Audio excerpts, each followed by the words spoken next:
This is your feel-good breakfast show, Expresso, on SABC3. Now listen, it's not every day that we get to catch up with Katie Melua, but when we heard her brand new song, we just could not miss out on the opportunity to catch up with her and find out what she has been up to. And she joins us right now on the line, all the way from London. Katie, a very good day to you. How are you?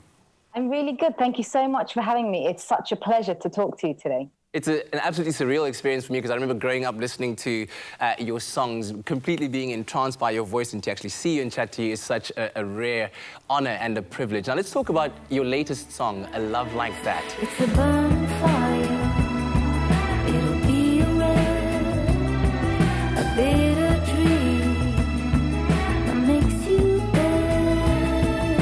It falls like rain, it turns to dust. How'd you make a love like that last? It unpacks the complexities of love and of life. Talk to me about the song and how it came about. This record was 3 years in the making, and you know, I wish I could say that after 17 years in the music industry and, you know, being on my 8th album that it gets easier, but it really doesn't. You know, you always have to find the right team, the right musicians. I'm still so into working with brilliant musicians and capturing great musicianship on records, but also having good classic songs. And those are the challenges that we try and overcome in the studio. And also, as I grow older, I have to look at love from all the different angles. You know, those early songs that I sang were about, you know, that kind of infatuation, that youthful love, the promise of forever love. But it's important that as you grow up, you kind of take in lots of reality, you know, and the beauty of reality. Absolutely, and I guess that translates in your music as well. Now, I understand that you actually retreated to a cottage in the Cotswolds for 3 weeks in order to give us this beautiful project. Take us through that process and what that was like. Well, that was, it was kind of like in the middle of the writing process. Obviously, it didn't just take 3 weeks to, you know, to do the writing, but I focused a lot on lyrics for this record. And I'm originally from Georgia. I don't know if you know this, but Georgia in Eastern Europe. And I grew up listening to Georgian and Russian songs. Mm-hmm. And there is a certain kind of a cultural thread to the lyrics of those popular songs from those cultures that I feel like we don't necessarily have in English language pop music. And so I'm interested, and I was interested in exploring that lyricism and that certain truthfulness that's there. It's quite hard to describe. I mean, you're going to have to just listen to the record when it's out.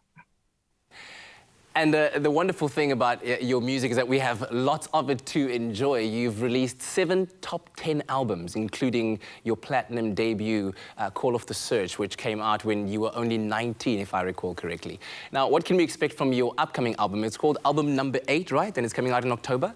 It is indeed, yeah. Well, what can I tell you about it? It took us a long time to find the producer and the musicians. We actually recorded with a beautiful string orchestra, the Georgian Philharmonic Orchestra, in January in Tbilisi at a very iconic recording studios called the Georgian Film Studios. Mm-hmm. And so there's a lot of arrangements accenting the songs, you know, and making them really sound very different to what I've done before. Mm-hmm. And I hope to maybe be able to come and play live when things are, you know, able to resume again. But we don't know, we'll see.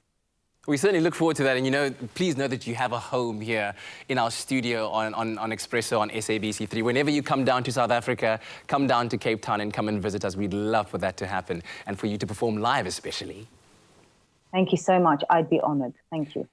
Now, let's talk about the current circumstances that we find ourselves in with the COVID-19 pandemic that's been forcing us into a new normal.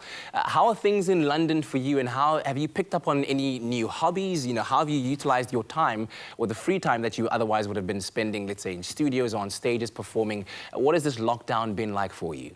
Well, it was strange for me because the lockdown happened just as we were finishing the record.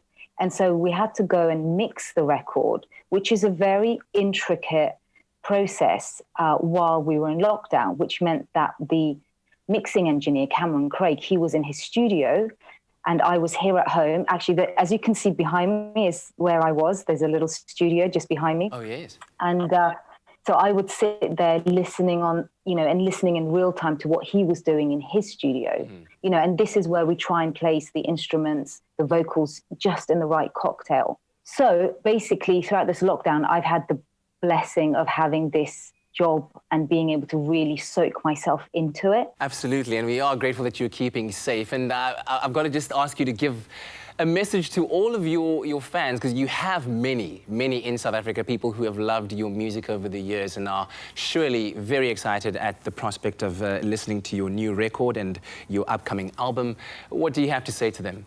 Well, all I can say is a big thank you. And, we try and make great records. I still really believe in making innovative works in the studio with that classical influence. And come and say hi. I'm on the usual social networks. We're doing this amazing thing on Instagram where we're doing this thing called Extreme Fan Engagement. So this is where I get to interview the fans. And we do it actually on Thursday nights at 6:30 British time. And it's interesting to actually properly get to know the fans. I just want to say a big thanks. Oh, thank you very much to you, Katie Melua, for joining us. And good luck with all of your future endeavors, and can't wait to see you in South Africa. Thank you. Thanks a lot. Wow, what an extraordinary privilege to be able to link up with Katie Melua, who's received over 56 platinum awards. And of course, if this latest single is anything to go by, then there'll be a lot more where that came from. Oh, thanks so much, man. What an absolute sweetheart. What an honor. That really was cool. So here's a question. Do you know how many bicycles are in Beijing? Well, according to Katie, there are 9 million bicycles. We are so honored to have had Katie on the line to talk about her brand new album release titled, and it's album number 8, can you believe it? And top performing single of this album is a song called A Love Like That. Take a gander. Taken in by what you've told me, but keep it all inside your songs. This isn't real, you don't even know me. How am I what you're thinking of? You see it turning a little crazy, speaking love into the dust. I've seen it torn into every shape, seen it leaving fast. It's a burning fire, it'll be a wreck, a bitter dream.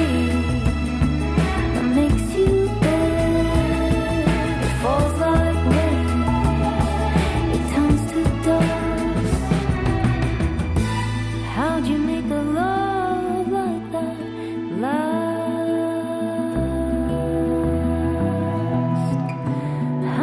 a love like that last?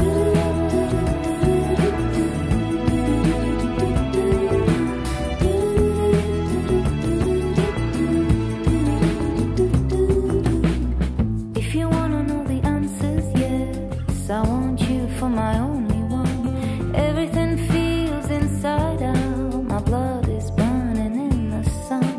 How'd you make the race so strong, the haze of love when you are near? But aren't you afraid of the state of us when it disappears? It's a burning fire, it'll be a wreck, a bitter dream that makes you bad. It falls like rain, it turns to dust. How'd you make a love like that last? How'd you make a love like that last?